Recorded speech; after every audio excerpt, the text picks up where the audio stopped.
Ժողովուրդ, իսկ ինչ եք մտածում, այստեղով ճանապարհ կա, չէ՞, դեպի բան, դեպի Նախճեվան ճանապարհ կա, ինչ եք մտածում, այդ ճանապարհի բացման մասին ինչ կարծիքի եք։ Դե բացվել է տեսնելի։ Չէ, ոնց է բացվում։ Մինչև շաղատան դիսկ։ Չէ, նկատի ունեմ, որ գնան գան, որ շարժը լինի։ Մենք իրանցից գնում ենք բանջարեղեն, միրգ, իրանք մեզանից գնում են ոչխարի միս, կատնամթերք, յուղ, Անպայման կլինի, անպայման կլինի։ Ոչինչ, թող բաց լինի կամանց, պուճուր, քայլ։ Տեսնողը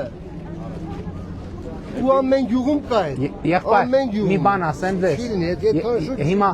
մի բան ասեմ ձեզ, ասենք Ֆրանսիայի եւ Գերմանիայի միջև տենց պանթեոններ։ Հարավային պատերազմը էլի Ստրասբուրգը այսօր կենտրոնն է, հասկացա։ Հիմա պետք է չենք շտապում, ես չեմ ասում, մեր պանթեոնների առաջ ծնկի են գալիս, բայց թող ճանապարհը բաց լինի, կյանքը ցույց կտա, կյանքը ինքը ցույց կտա։ Լավ եղեք, շնորհակալ ենք ժողովուրդ։